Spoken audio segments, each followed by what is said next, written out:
в Господних руках.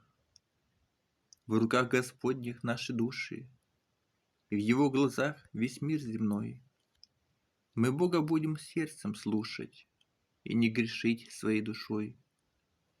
В Его руках земли глубины, природа реки и моря, леса, пустыни, гор вершины, Ему подвластны все края.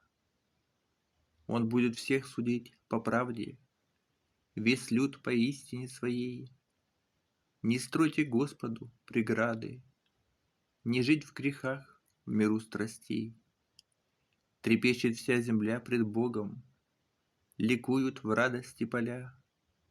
Чтоб не жалеть потом о многом, в грехах пусть кается душа. Творец от нас ждет покаяний, чтобы чиста была душа. В скорбях при боли и в страдании отправить нас на небеса.